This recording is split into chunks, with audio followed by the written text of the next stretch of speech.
చాలామంది అన్నారు తెలుగుదేశం పార్టీని భూస్థాపితం చేస్తా ఉన్నారు, తెలుగుదేశం పార్టీ ఉండదన్నారు. కొంతమంది పార్టీ వీడి వెళ్ళినప్పుడు కూడా పెద్ద పెద్ద మాటలు మాట్లాడారు. కానీ కార్యకర్తలే చూపించారు తెలుగుదేశం పార్టీ అనేది రాబోయే 10 కాదు కదా 100 సంవత్సరాలు ఈ భూమి పైన ఉంటుంది. తెలుగు జాతి ఉన్నంత వరకు తెలుగుదేశం పార్టీ ఉంటాం శాశ్వతం. మనందరం చూసాం, ఒక పద్ధతి ప్రకారం మనం పనిచేసుకుంటూ వెళ్తున్నాం. కానీ రాష్ట్రంలో కూడా ఒక సైకో ఉన్నాడు. ఎంత మంచి సినిమా అయినా ఒక చిన్న విలన్ ఉంటాడు. రాష్ట్రానికి ఒక సైకో ఉన్నాడు. నిన్న మొన్న మాట్లాడుతున్నాడు, అరెస్ట్ చేస్తాడంట. అరే 53 రోజుల్లో నువ్వు మా నాయకుడిని అరెస్ట్ చేసి ఇదే రాజమండ్రి జైల్లో బంధించి ఏం పీకావయ్యా? ఏం పీకావు? నువ్వు అరెస్ట్ చేస్తే మేము భయపడాలా? అరే ఇట్లా నీ ముందర చాలామంది పెద్ద పెద్ద మాటలు మాట్లాడారు. వాళ్ళందరి పరిస్థితి ఏమైందని ఒక్కసారి ఆ సైకోని ఆలోచించమని నేను అంటున్నా. అంతేగాని ఈ మధ్యన చూస్తున్నా రప్పరప్ప అంటే ఏంటి రప్పరప్ప? 2 రప్పరప్ప మేము బీగుతాం. ఎర్ర బుక్లో 3 పేజీలనే, ఇంకొన్నాయి చాలా పేజీలు. ఎవరికి ఎప్పుడు ముహూర్తం పెట్టాలో నాకు తెలుసురా భయ్. ఎందుకో ఆవేశం, ఎగిరెగిరి వస్తున్నారు. ఏం కంగారు లేదు. చట్టాన్ని కానీ మీరు ఉల్లంఘిస్తే నేను ఎవరిని వదిలిపెట్టాను, ఈ కూటమి ప్రభుత్వం వదిలిపెట్టాను. ఎవరైనా, that is the power of red book. అందుకే నేను రాసుకున్నా, అందుకే నేను పెట్టుకున్నా. నేను ఎవరిని వదిలిపెట్టాను. ఇక్కడున్న కార్యకర్తలందరం మనం చేయాల్సిన పనులు మనం చేయాలి. అది మనం మర్చిపోకూడదు. లోకేష్కి ఏముంది, బాబు గారు చెప్తే పని అయిపోతుందని. కానీ తెలుగుదేశం పార్టీలో సంస్కరణలు తీసుకొచ్చి నేను పోరాడా. నేను అనేక సార్లు చెప్పా, సైకోతో నేను ఎంత పోరాడానో 3 రెట్లు ఎక్కువ తెలుగుదేశం పార్టీలో నేను పోరాడా. ఒక పార్లమెంట్ పార్టీ వ్యవస్థ తీసుకొచ్చేదానికి పోరాడా. అందరూ పాలిట్ బ్యూరోలో ఉన్న పెద్దవారందరూ అన్నారు, అన్న ఎన్టీఆర్ గారు ఏకంగా జిల్లా పార్టీ అధ్యక్షులు పెట్టారు కదా, ఇది మార్చితే కరెక్ట్ కాదు కదా అన్నారు. నేను కాలం మారింది, రాజకీయంగా అవసరాలు మారినాయి. మారిన కాలానికి మనం కూడా మారాలని కోరా. 2 సంవత్సరాలు పట్టింది నాకు, కానీ వదిలిపెట్టలా. నేను అనుకుంది అన్నీ అవ్వవు. ఈరోజు కూడా బాబు గారితో నేను పోరాడతా. కానీ బాబు గారు ఒక్కసారి నిర్ణయం తీసుకుంటే తల వంచి ఆ నిర్ణయాన్ని అమలు చేసే వ్యక్తి మీ లోకేష్. మీరన్నా నన్ను కన్విన్స్ చేయాలా, నేనన్నా మిమ్మల్ని కన్విన్స్ చేయాలా. రెండిట్లో ఏదో అవ్వాలి తప్ప అలుగుతే మటుకు నేను ఎవరిని వదిలిపెట్టానండి. అలుగుతే మన పార్టీ నష్టపోతుంది, మన రాష్ట్రం నష్టపోతుంది. ఇది దయచేసి గుర్తుపెట్టుకోవాలని కార్యకర్తలందరినీ నేను కోరుతున్నా. ఇంకా మన నియోజకవర్గం గురించి ఏం చెప్పాలి చెప్పు. కంచుకోట అంటే 2 నియోజకవర్గాలు గుర్తొస్తాయమ్మా. అంత సీన్ లేదు, ఆగరా భయ్. కంచుకోట అంటే 2 నియోజకవర్గాలు.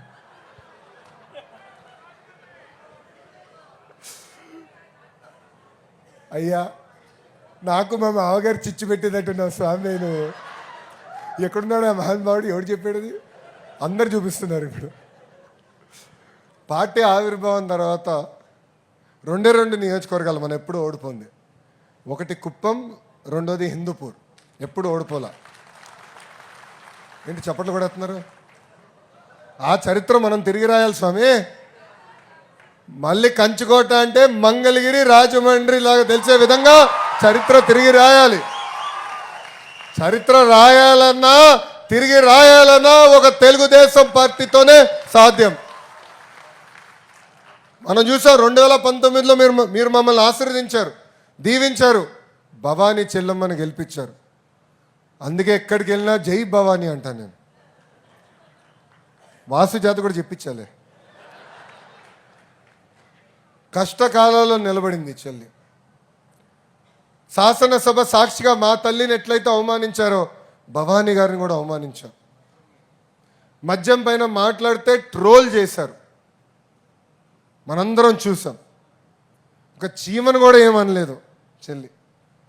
అలాంటి చెల్లమ్మ పైన కూడా వాళ్ళు ఎలా దాడి చేశారో మనందరం చూసాం.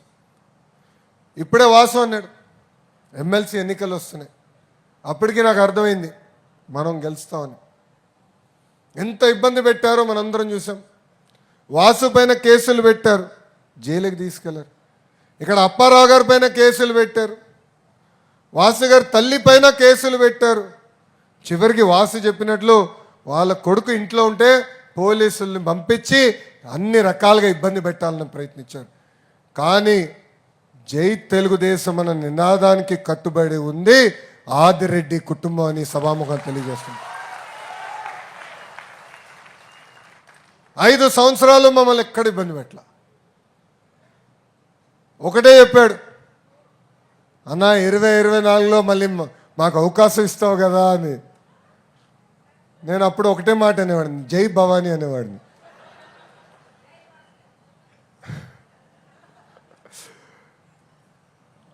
అమ్మ కష్టకాలాల్లో ఎవరు మనతో నిలబడతారనేది మనకు ముఖ్యం. అధికారంలో ఉన్నప్పుడు కప్పలాగా కొంతమంది వస్తారు, అంటే నీళ్ళు ఎక్కడుంటే అక్కడ కప్పలు ఉంటాయి. నేను మర్చిపోను, నేను వదిలిపెట్టాను. ఇప్పుడు అధికారంలోకి వచ్చిన తర్వాత మేము పార్టీలోకి వస్తామంటే అవసరం లేదబ్బా, మా తలుపులు ఒకవైపే తిరుగుతాయి, బయటికే. లోపలికి ఎవడు వచ్చేదాకలా నాయకులను తయారు చేసే శక్తి తెలుగుదేశం పార్టీకి ఉంది. అందుకే పార్టీలో కొన్ని సంస్కరణలు తీసుకొస్తున్నాయి. ఇంకా అనుబంధ విభాగాల అధ్యక్షులు కానీ అధ్యక్షురాలు కానీ కంపల్సరీ ఒక పార్లమెంట్ పార్టీ అధ్యక్షుడిగా కానీ లేదంటే స్టేట్ కమిటీ ప్రధాన కార్యదర్శి ఉపాధ్యక్షుడిగానే పనిచేసి ఉండాలని, పార్టీ మూలాల్ని బలోపేతం చేయాలని నా లక్ష్యం. ఇప్పుడే సుజయ్ గారు చెప్పినట్లు వారానికి ఒక రోజు నేను పార్టీ హౌస్కి వెళ్తున్నా.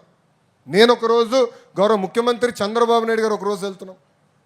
ఎందుకంటే మీకు అందుబాటులో ఉండేదానికి, మీ సమస్యలు తెలిసేదానికి, పార్టీని ఇంకా పటిష్టంగా గ్రామ స్థాయి నుంచి కాదు కదా బూత్ స్థాయి నుంచి ఎట్లా బలోపేతం చేయాలనేది అది మా లక్ష్యం, మా ఆలోచన. అందుకే ఒక కొత్త కార్యక్రమం ఇచ్చాం. కొన్ని బూతులున్నాయి ఎప్పుడు గెలవని బూతులు, అక్కడ కంపల్సరీ మనం ఎవరైతే పదవులు ఇచ్చామో వాళ్ళందరూ తిరగాలి, కూర్చోవాలి, ఒక కార్యక్రమం పెట్టాలి, ఒక్కొక్క బూత్ మనం వర్క్ చేయాలి. ఒక్కొక్క బూత్ గెలిస్తే అన్ని నియోజకవర్గాలు కైవసం చేసినాక అవకాశం ఉంటుంది.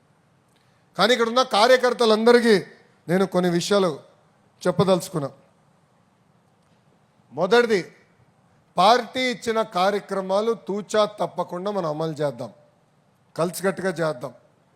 మీరు చేసే కార్యక్రమాలన్నీ మై టీడీపీ ద్వారా అందరు డౌన్లోడ్ చేసుకున్నారా? మై టీడీపీ డౌన్లోడ్ చేసుకున్న వాళ్ళందరూ చేతులు పైకెత్తండి. అబ్బా అందరు చేసుకున్నారు, వీళ్ళు చేయాల, వాసు చేశారు, మిగతా వాళ్ళు చేయాల. మై టీడీపీ ద్వారా మేము టాస్క్ ఇస్తాం. కారణం ఏంటంటే మీరు చేస్తున్నారో లేదో, ఎవరు చేస్తున్నారో ఎట్లా తెలుసుకుంటాం? ఇప్పుడు పెన్షన్ ఇస్తున్నాం, బూత్లో మనం ఉంటాం, వెళ్దాం, మమ్మైక్యం అవుదాం. ఎందుకంటే 4,000 రూపాయలండి, అంటే సంవత్సరానికి సుమారు 48,000 రూపాయలు మనం ఇస్తున్నాం. చాలా పెద్ద అమౌంట్ అది. అది మనం చెప్పుకోవాలి. వికలాంగులకి ఇచ్చినప్పుడు మనం చెప్పుకోవాలి. రేపు తల్లికి వందనం ఉంటుంది, చెప్పుకోవాలి. ఏదో ఇచ్చేసామని కాదు, వెళ్ళాలి, మాట్లాడాలి, మమైక్యం అవ్వాలి. ఇప్పుడు వాసు పెద్ద మాట అన్నాడు ఈరోజు, మంగళగిరితో పోటీ పెడతానని. ఈ సభాముఖంగా ఛాలెంజ్ నేను స్వీకరిస్తున్నాను. సమయం లేదు మిత్రమా, సమయం లేదు. యుద్ధమే, సమరమే, అయిపోయింది నీ పని. ఛాలెంజ్ నేను స్వీకరిస్తున్నా. ఓయ్, ఒకవైపు చూడు, రెండో వైపు చూడాలనుకోదు. ఫ్లూట్ జింక ముందలేదు, సింహం ముందల కాదు. వన్ అండ్ ఓన్లీ జై బాలయ్య.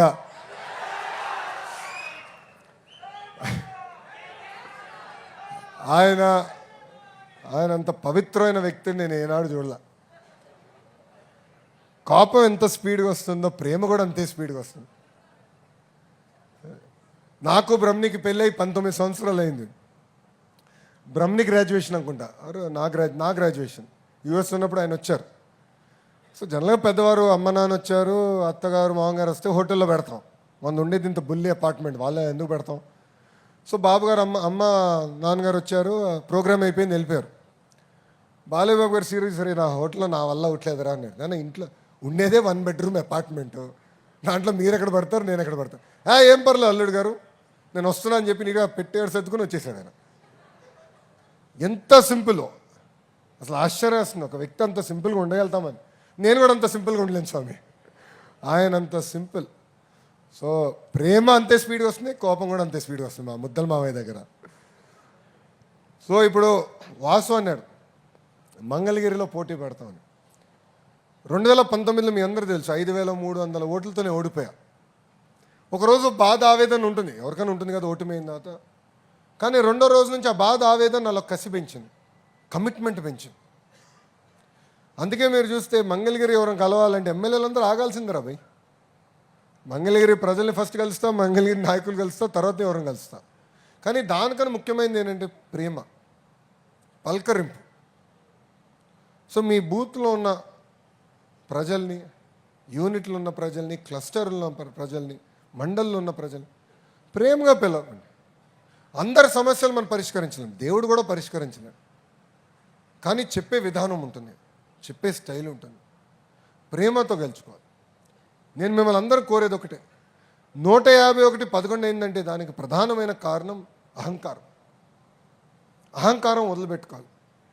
ఎందుకంటే అధికారం ఎలాంటిదంటే క్యాన్సర్ లాంటిది, అన్ని వ్యసనాలు వస్తాయి. అహంకారం వచ్చేస్తుంది, నరనరాలు వచ్చేస్తుంది, అది పోగొట్టుకోవాలి. ఎంత ఎదిగే కొద్దీ తగ్గి ఉండాలి, అది మనందరం నేర్చుకోవాలి. అండ్ చివరిగా మనందరూ గుర్తుపెట్టుకోవాల్సిన విషయం అది, అధికారంలో ఎన్ని దశాబ్దాలు ఉన్నా మనం చివరికి వెళ్ళేది మన దేవాలయం, అది మన పార్టీ ఆఫీస్, మన పార్టీ. అది మనందరం గుర్తుపెట్టుకోవాల్సిన అవసరం ఉంది.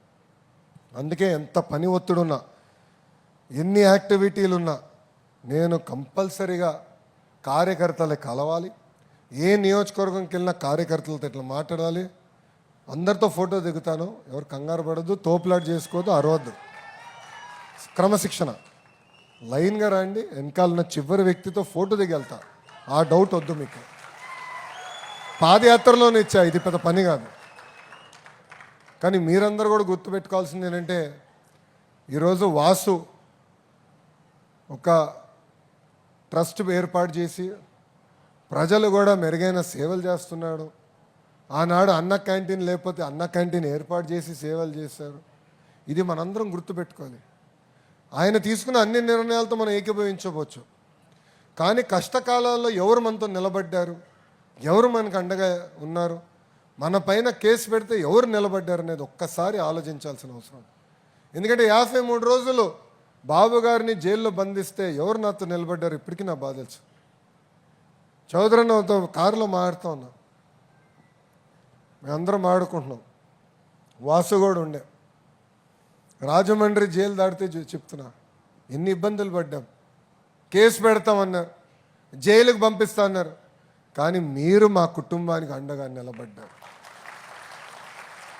నేను లేను, బాబు గారు లోపల పెట్టారు, బ్రహ్మని ఇక్కడనే ఉండే, అమ్మ ఇక్కడనే ఉండే, మీరు నిలబడ్డారండి. అది నేను జీవితాంతం గుర్తుపెట్టుకుంటా, మీ అందరికీ రుణపడి ఉంటానని ఈ సభకు తెలియజేస్తున్నాను.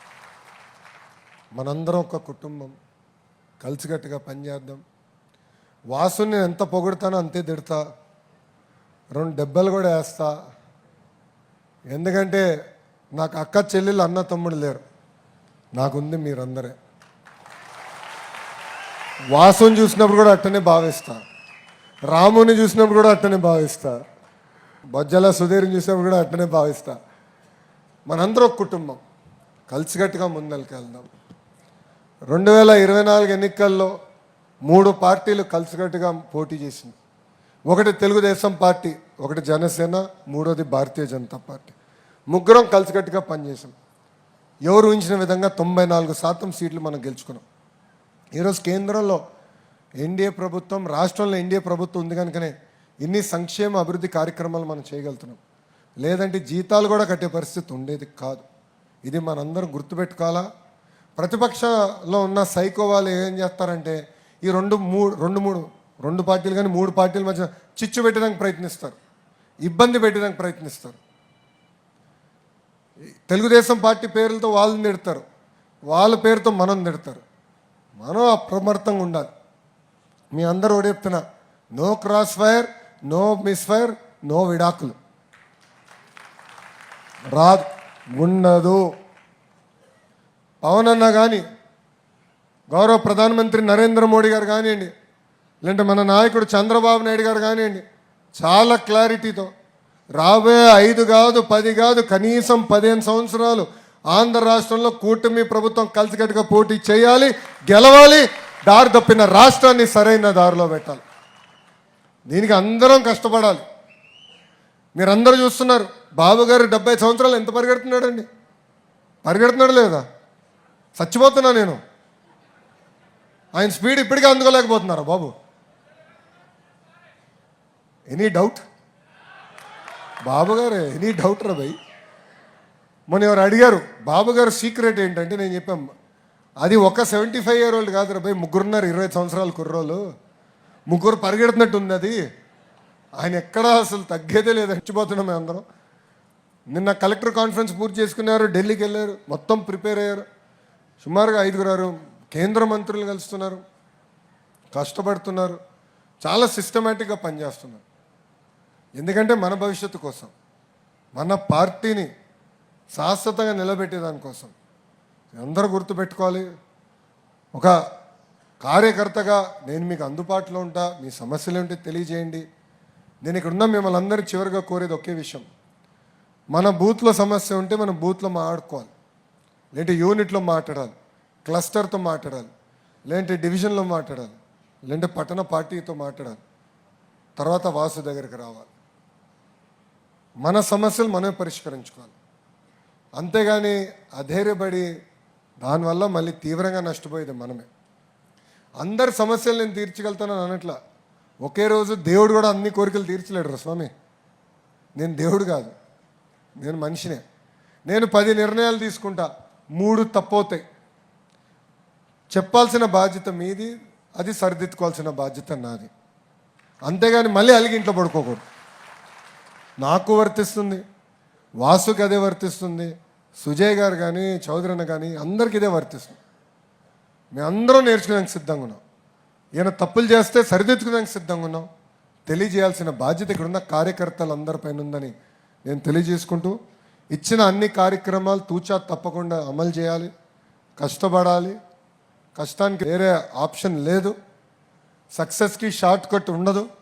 నేను అనుకున్నా 2019లో, అరే ఇంత చరిత్ర ఉన్న కుటుంబం ఏమవుతుంది, గెలకుండా పోతామా అని అహంకారంతో వెళ్ళి ఓడిపోయా. ప్రజలు చెప్పారు ఆగ్రహపోయి 5 సంవత్సరాలు కష్టపడదు అప్పుడు చూద్దాం అన్నారు. అదే ప్రజలు నన్ను ఆంధ్ర రాష్ట్రంలో ఎప్పుడు లేని విధంగా 91,000 మెజార్టీతో గెలిపించి శాసనసభకు పంపించారు. ప్రజలు చెప్పేది ఏంటి? అహంకారం వద్దు, ఒళ్ళ దగ్గర పెట్టుకుని పనిచేయి, కష్టపడు. ఈ 3 చెప్తున్నారు. అందరం కలిసికట్టుగా పనిచేద్దాం, మన సమస్యలు మనం పరిష్కరించుకుందామని ఈ సభాముఖం మీ అందరికి తెలుపుకుంటూ, నాడు నేడు ఎప్పుడు ఆదిరెడ్డి కుటుంబం ఎట్లయితే మాకు అండగా నిలబడిందో అదేవిధంగా తెలుగుదేశం పార్టీ కూడా అండగా నిలబడుతుందని ఆ కుటుంబానికి సభాముఖంగా మీ లోకేష్ హామీ ఇస్తున్నారు. కలిసికట్టుగా కష్టపడదాం, కలిసికట్టుగా పార్టీని ఇంకా బలోపేతం చేద్దాం. అన్ని వైపులు చాలా రాజకీయ చరిత్ర ఉన్న కుటుంబం. అప్పారావు గారి దగ్గర నుంచి ఎర్రంనాయుడు గారు కానీ మొదలుపెట్టిన దగ్గర నుంచి ఇప్పుడు వాసు కానీ రాము వరకు కూడా ఒక చరిత్ర ఉంది. ఈరోజు మీరు చూస్తే ఒక అద్భుతమైన టీం వర్క్తో పనిచేస్తున్నాం. ఢిల్లీ నుంచి గల్లీ వరకు అంతా టీం వర్కే. ఎవరు నువ్వు కేంద్ర మంత్రి అని ఆయన ఫీల్ అవడు, నేను రాష్ట్రంలో మంత్రి అని నేను ఫీల్ అవ్వను. ఇద్దరం తెలుగుదేశం పార్టీ కార్యకర్తలు మనం ఫస్ట్ అనే ఫీలింగ్తో మేము పనిచేస్తున్నాం. అందుకే పనులు అవుతున్నాయి, అందుకే పనులు చేయగలుగుతున్నాం. అదేవిధంగా అందరూ పనిచేయాలని ఈ సభాముఖంగా కోరుకుంటూ, నాకు ఇంత అద్భుతమైన అవకాశం ఇచ్చిన కార్యకర్తలందరికీ పేరు పేరున నా హృదయపూర్వక ధన్యవాదాలు తెలుపుకుంటూ మీ అందరి దగ్గర నుంచి సెలవు తీసుకుంటున్నాను. జోహార్ అన్న ఎన్టీఆర్, జోహార్ అన్న ఎన్టీఆర్. చంద్రబాబు నాయుడు గారి నాయకత్వం, చంద్రబాబు నాయుడు గారి నాయకత్వం. జై బాలయ్య, జై బాలయ్య, జై తెలుగుదేశం. జై హింద్.